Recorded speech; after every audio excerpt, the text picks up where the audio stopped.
to the GPT-4 developer demo live stream. Honestly, it's kind of hard for me to believe that this day is here.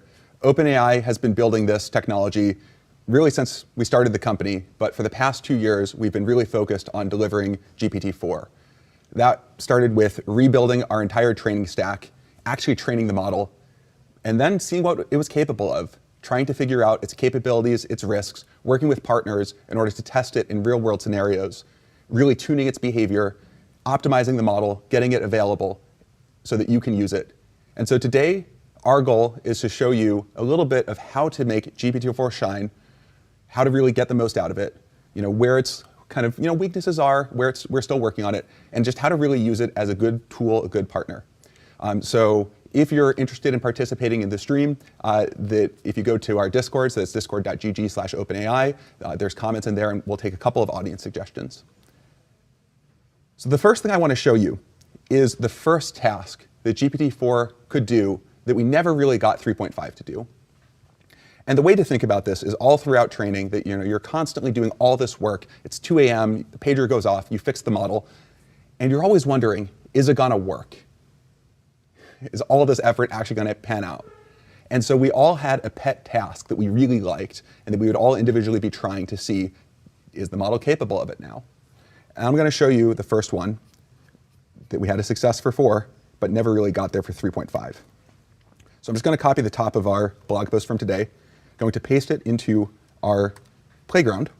Now this is our new chat completions playground that came out 2 weeks ago. I'm going to show you first with GPT 3.5. 4 has the same API to it, the same playground. The way that it works is you have a system message where you explain to the model what it's supposed to do. And we've made these models very steerable, so you can provide it with really any instruction you want, whatever you dream up. And the model will adhere to it pretty well. And in the future, it will get increasingly powerful at steering the model very reliably. You can then paste whatever you want as a user. The model will return messages as an assistant. And the way to think of it is that we're moving away from sort of just raw text in, raw text out, where you can't tell where different parts of the conversation come from, but towards this much more structured format that gives the model the opportunity to know, well, this is the user asking me to do something that the developer didn't intend. I should listen to the developer here. All right, so now time to actually show you the task that I'm referring to. So everyone's familiar with summarize this, let's say, article into a sentence, okay? Getting a little more specific, but where every word begins with G. So this is 3.5. Let's see what it does. Yeah, it kind of didn't even try. Just gave up on the task. This is pretty typical for 3.5 trying to do this particular kind of task. If it's sort of a very kind of stilted article or something like that, maybe it can succeed. But for the most part, 3.5 just gives up. But let's try the exact same prompt, the exact same system message in GPT-4. So kind of borderline whether you want to count AI or not. But so let's say AI doesn't count. That's cheating. So fair enough. The model happily accepts my feedback. So now to make sure it's not just good for G's, I'd like to turn this over to the audience. I'll take a suggestion on what letter to try next. In the meanwhile, while I'm waiting for our moderators to pick the lucky letter, I will give a try with A.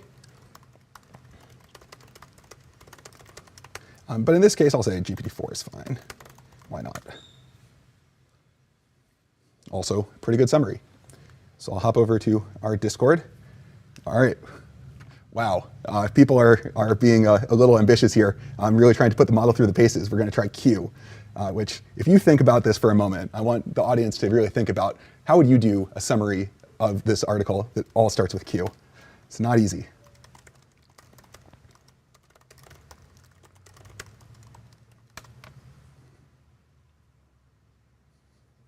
It's pretty good. That's pretty good. All right, so I've shown you summarizing an existing article. I want to show you how you can flexibly combine ideas between different articles.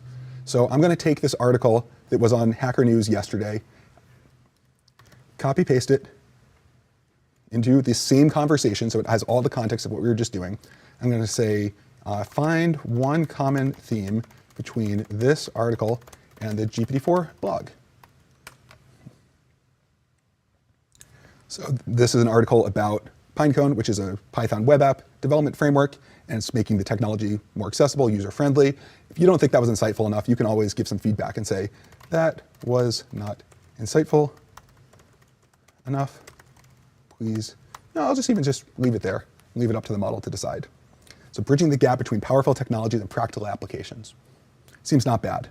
And of course, you can ask for any other kind of task you want using its flexible language understanding and synthesis. You can ask for something like, now turn the GPT-4 blog post into a rhyming poem.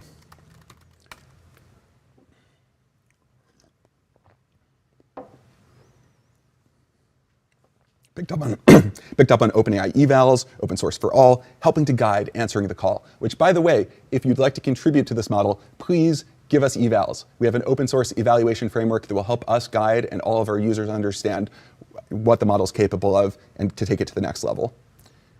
So there we go. This is consuming existing content using GPT-4 with a little bit of creativity on top. But next, I want to show you how to build with GPT-4. What it's like to create with it as a partner.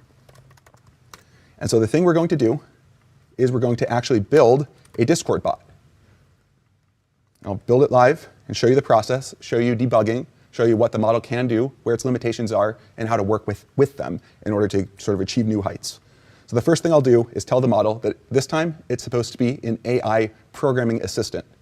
Its job is to write things out in pseudocode first, and then actually write the code. And this approach is very helpful to let the model break down the problem into smaller pieces. And then that way, you're not kind of asking it to just come up with a super hard solution to a problem all in one go. It also makes it very interpretable because you can see exactly what the model was thinking, and you can even provide corrections if you'd like. So here is the prompt that we're going to ask it. This is the kind of thing that 3.5 would totally choke on if you've tried anything like it. But so we're going to ask for a Discord bot that uses the GPT-4 API to read images and text. Now, there's one problem here, which is this model's training cutoff is in 2021, which means it has not seen our new chat completions format. So I literally just went to the blog post from 2 weeks ago, copy-pasted from the blog post, including the response format. It has not seen the new image extension to that, and so I just kind of wrote that up in just very minimal detail about how to include images. And now the model can actually leverage that documentation that it did not have memorized, that it does not know.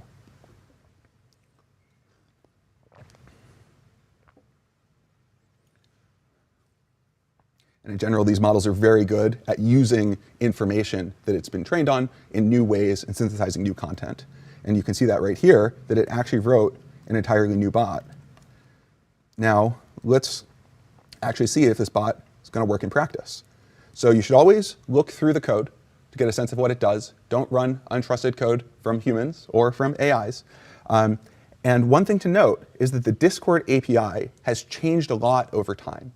And particularly that there's one feature that has changed a lot since this model was trained. Give it a try.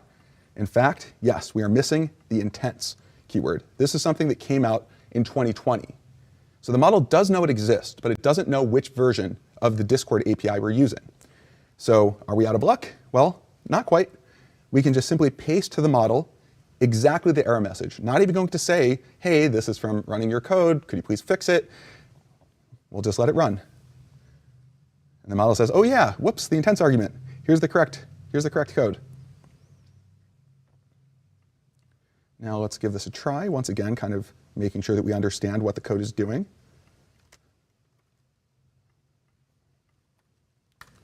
Now, a second issue that can come up is it doesn't know what environment I'm running in. And if you notice, it says, hey, here's this inscrutable error message, which if you've not used Jupyter Notebook a lot with async IO before, you probably have no idea what this means. But fortunately,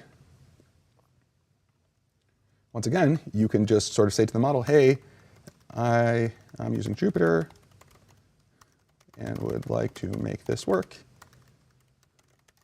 Can you fix it? And the specific problem is that there's already an event loop running, so you need to use this nest async IO library.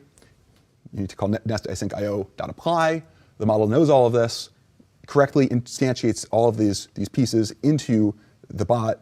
It even helpfully tells you, oh, you're running in Jupyter. Well, you can do this bang pip install in order to install the package if you don't already have it. That was very helpful. So now we'll run, and it looks like something happened. So the first thing I'll do is go over to our Discord, and I will paste in a screenshot of our Discord itself. So remember, GPT-4 is not just a language model. It's also a vision model. In fact, it can flexibly accept inputs that intersperse images and text arbitrarily, kind of like a document. Now, the image feature is in preview, so this is going to be a little sneak peek. It's not yet publicly available. It's something we're working with one partner called Be My Eyes in order to really start to develop it and get it ready for prime time. But you can ask anything you like. For example, I'll say GPT-4, hello world, can you describe this image in painstaking detail? All right, which first of all, think of how you would do this yourself. There's a lot of different things you could latch onto, a lot of different pieces of the system you could describe. And we can go over to the actual code and we can see that, yep, we in fact received the message, have formatted an appropriate request for our API. And now we wait, because one of the things we have to do is we have to make the system faster. That's one of the things that we're working on optimizing. In the meanwhile, I just want to say to the audience that's watching, we'll take an audience request next. So if you have an image and a task you'd like to accomplish, please submit that to the Discord. Our moderators will pick one that we'll run. So you can see that the Discord, oh, it looks like we have a response. Perfect. So it's a screenshot of a Discord application interface. Pretty good. Did not even describe it. It knows that it's Discord. There's probably Discord written there somewhere where it just kind of knows this from prior experience. Server icon labeled GPT-4 describes the interface in great detail. Talks about all the people telling me that I'm supposed to do Q. Very, very kind audience. And describes a bunch of the notification messages and the users that are in the channel. And so there you go. That's some pretty good understanding. Now, this next one, if you notice, first of all, we got a post, but the model did not actually see the message. So is this a failure of the model or of the system around the model? Well, we can take a look. And if you notice, here, content is an empty string. We received a blank message contents. The reason for this is a dirty trick that we played on the AI. So if you go to the Discord documentation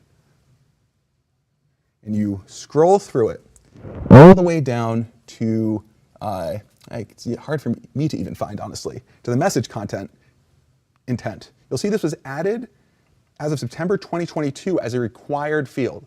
So in order to receive a message that does not explicitly tag you, you now have to include this new intent in your code. Remember I said intents have changed a lot over time. This is much newer than the model is possibly able to know. So maybe we're out of luck. We have to debug this by hand. But once again, we can try to use GPT-4's language understanding capabilities to solve this. Now keep in mind, this is a document of I think this is 10,000, 15,000 words, something like that. It's not formatted very well. This is literally a Command-A copy-paste. This is what it's supposed to parse through to find in the middle of that document that, oh yeah, message contents, that's required now. But let's see if it can do it. So we will ask for, I am receiving blank message contents. Why could this be happening? How do I fix it? So one thing that's new about GPT-4 is context length. 32,000 tokens is kind of the upper limit that we support right now. And the model is able to flexibly use long documents. It's something we're still optimizing, so we recommend trying it out, but not necessarily sort of really scaling it up just yet, unless you have an application that really benefits from it. So if you're really interested in long context, please let us know. We want to see what kinds of applications it unlocks. But if you see, it says, oh yeah, message content intent was not enabled, and so you could either ask the model to write some code for you, or you could actually just, do it the old-fashioned way. Either way is fine. I think that this is an augmenting tool, makes you much more productive, but it's still important that you are in the driver's seat and are the manager and knows what's going on. So now we're connected once again. And Boris, would you like to rerun the message?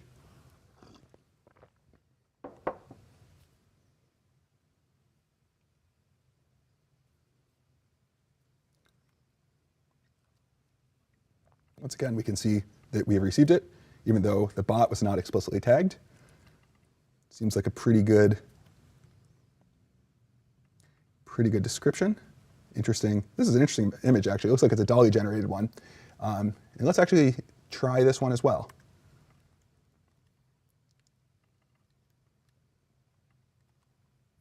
So what's funny about this image? Oh, it's already been submitted. So once again, we can verify that it's making the right API calls. Squirrels do typically eat nuts. We don't expect them to use a camera or act like a human. So I think that's a pretty good explanation of why that image is funny. So I'm going to show you one more example of what you can do with this model. So I have here a nice hand-drawn mock-up of a joke website, definitely worthy of being put up on my refrigerator. So I'm just going to take out my phone, literally take a photo of this mock-up, and then I'm going to send it to our Discord.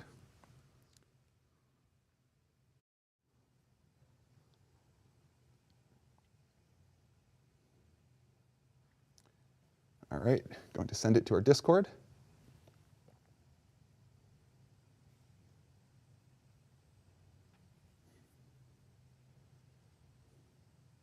And this is, of course, the rockiest part, making sure that we actually send it to the right channel. Which, in fact, I think maybe I did not. Sent it to the wrong channel. It's funny, it's always the sort of non-AI parts of these demos that are the hardest part to do.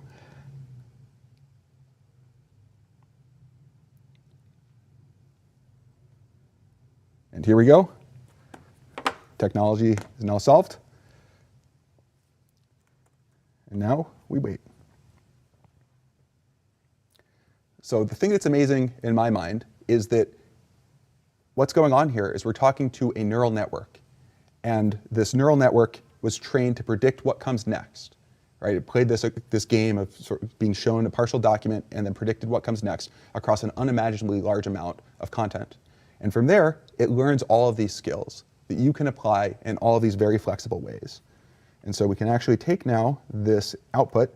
So literally we just said to output the HTML from that picture.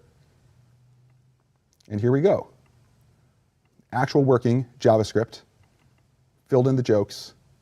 For comparison, this was the original of our mockup. And so there you go, going from hand-drawn, beautiful art, if I do say so myself, to working website. And this is all just potential, right? You can see lots of different applications. We ourselves are still figuring out new ways to use this. So we're going to work with our partner. We're going to scale up from there, but please be patient because it's going to take us some time to really make this available for everyone. So I have one last thing to show you. I've shown you reading existing content. I've shown you how to build with the system as a partner. The last thing I'm going to show is how to work with the system to accomplish a task that none of us like to do, but we all have to. So you may have guessed, the thing we're going to do is taxes. Now note that GPT is not a certified tax professional, nor am I, so you should always check with your tax advisor. But it can be helpful to understand some dense content, to just be able to empower yourself to be able to sort of solve problems and get a handle on what's happening when you could not otherwise. So once again, I'll do a system message. In this case, I'm going to tell it that it's tax GPT, which is not a specific thing that we've trained into this model. You can be very creative if you want with the system message to really get the model in the mood of what is your job, what are you supposed to do. So I pasted in the tax code. This is about 16 pages worth of tax code. And there's this question about Alice and Bob. They got married at one point, and that here are their incomes, and they take a standard deduction. They're filing jointly. So first question, what is their standard deduction for 2018? So while the model is chugging, I'm going to solve this problem by hand to show you what's involved.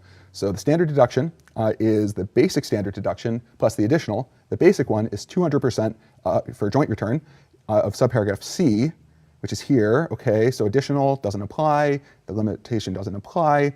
Okay, none of these apply. Oh, wait, special rules for taxable year 2018, which is the one we care about, through 2025, you have to substitute 12,000 for 3,000. So 200% of 12,000, 24,000 is the final answer. If you notice, the model got to the same conclusion, and you can actually read through its explanation. And to tell you the truth, the first time I tried to approach this problem myself, I could not figure it out. I spent half an hour reading through the tax code, trying to figure out this like back reference and why there's subparagraph, like just what's even going on. It was only by asking the model to spell out its reasoning, and then I followed along, that I was like, oh, I get it now. I understand how this works. And so that, I think, is where the power of this system lies. It's not perfect, but neither are you. And together, it's this amplifying tool that lets you just reach new heights. And you can go further. You can say, okay, now calculate their total liability.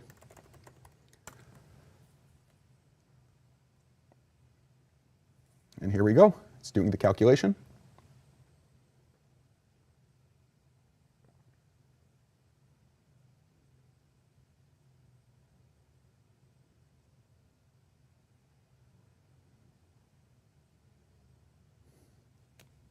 Honestly, every time it does it, it's amazing.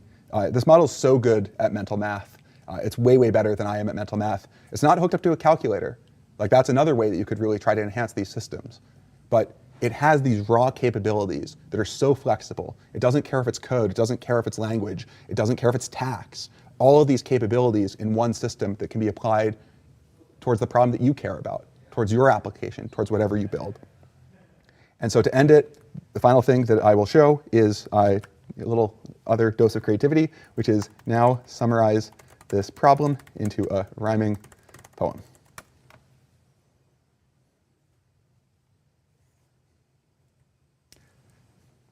And there we go, a beautiful, beautiful poem about doing your taxes. So thank you, everyone, for tuning in. I hope you learned something about what the model can do, how to work with it. And honestly, we're just really excited to see what you're going to build. I've talked about OpenAI evals. Please contribute. We think that this model, improving it, bringing it to the next level, is something that everyone can contribute to, and that we think it can really benefit a lot of people, and we want your help to do that. So thank you very much. We're so excited to see what you're going to build.